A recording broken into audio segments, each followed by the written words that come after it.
എന്ത് ഉറപ്പിലാണ് വി ശിവൻകുട്ടി ഒരു അഭ്യൂഹത്തിന്റെ അല്ലെങ്കിൽ ഒരു ഊഹത്തിന്റെ അടിസ്ഥാനത്തിലല്ലേ ഇത് പറയുന്നത്? 10 ജൻപത്തിൽ സോണിയാഗാന്ധിയെ ഇവർ സന്ദർശിച്ചു എന്നതുകൊണ്ട് സോണിയാഗാന്ധി ഈ സ്വർണ്ണക്കൊള്ള കേസിൽ പ്രതിയാകുന്നു അല്ലെങ്കിൽ അതിന്റെ ഒരു ഭാഗമാകുന്നു, കണ്ണിയാകുന്നു എന്ന് പറയണമെങ്കിൽ അസാധ്യമായ തൊലിക്കെട്ടി തന്നെ വേണം.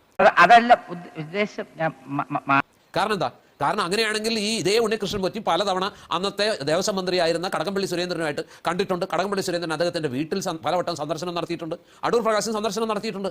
പക്ഷേ അടൂർ പ്രകാശിനെ ഇതുവരെ ഈ SIT എന്ന് പറയുന്ന സ്പെഷ്യൽ ഇൻവെസ്റ്റിഗേഷൻ ടീം ഒന്ന് ചോദ്യം ചെയ്യാൻ പോലും തയ്യാറായിട്ടില്ല, മൊഴിയെടുക്കുക പോലും ചെയ്തിട്ടില്ല.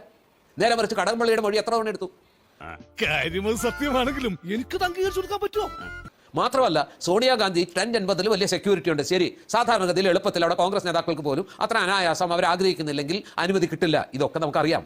പക്ഷേ ഇവിടെ ചെല്ലുന്നത് ശബരിമല എന്ന് പറയുന്ന പുണ്യസങ്കേതത്തിൽ നിന്ന് അതിൻ്റെ ശബരിമല ദേവസ്വം ബോർഡ് പ്രസിഡന്റും അതുപോലെ തന്നെ അവിടുത്തെ പരികർമ്മിയൊക്കെ ആയിട്ടുള്ള അല്ലെങ്കിൽ അതുമായി ബന്ധപ്പെട്ട അവിടുത്തെ ശബരിമല അയ്യപ്പന് പൂജ ചെയ്യുന്ന ഉണ്ണികൃഷ്ണൻ പോറ്റി എന്ന് പറയുന്ന വ്യക്തിയും ഒക്കെ ചേർന്നാണ് അവിടെ ചെല്ലുന്നത്. സ്വാഭാവികമായിട്ടും സോണിയാഗാന്ധി അവർക്കൊരു സന്ദർശനാനുമതി കൊടുത്താൽ ഉടനെ അത് സ്വർണ്ണക്കൊള്ളയ്ക്ക് ചൂട്ടുപിടിക്കാൻ വേണ്ടിയും അവരെ സഹായിക്കാനും സോണിയാഗാന്ധിയുടെ സഹോദരങ്ങൾ ഇറ്റലിയിൽ നടത്തുന്നു എന്ന് പറയുന്ന ആന്റിക് ഷോപ്പിലേക്ക് ഈ ശബരിമലയിലെ ഈ ആന്റിക്സ് കടത്തിക്കൊണ്ടുപോകാൻ ഉള്ള ഒരു ഡീൽ ഉറപ്പിക്കാനുമാണ് എന്ന് ചിന്തിക്കണമെങ്കിൽ എൻ്റെ ദൈവമേ എന്തൊരു തലച്ചോറാണിത്.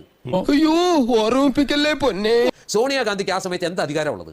സോണിയാഗാന്ധിയുടെ പാർട്ടിക്ക് കേന്ദ്രത്തിൽ അധികാരമില്ല, സോണിയാഗാന്ധിയുടെ പാർട്ടി കേരളത്തിൽ അധികാരത്തിലില്ല. മാത്രമല്ല ദേവസ്വം മാനുവൽ അനുസരിച്ച് കൃത്യമായി ദേവസ്വം ബോർഡ് പ്രസിഡന്റും അംഗങ്ങളും അവിടുത്തെ പ്രധാനപ്പെട്ട ഉദ്യോഗസ്ഥരും അനുവദിക്കാതെ ദേവസ്വത്തിന്റെ അല്ലെങ്കിൽ ഈ പറഞ്ഞ വാതിൽപ്പാളികളുടെയോ ദ്വാരപാലക ശില്പങ്ങളെയോ പൊതിഞ്ഞ ഒരു സാധനവും സന്നിധാനത്ത് നിന്ന് കൊണ്ടുപോകാനേ കഴിയില്ല. അങ്ങനെ ഇരിക്കെ സോണിയാഗാന്ധിയെ പോയി കണ്ടിട്ട് ഇവർക്ക് എന്ത് ഒത്താശ കിട്ടാനാണ്? അധികാരമുണ്ടെങ്കിൽ ശരി. ആ തേണ്ടി RDPയുടെ തൊലി ഇരിക്കുകയാണ് ഉത്തമ. സഹിക്കുക, അല്ലാതെ എന്ത് ചെയ്യാം?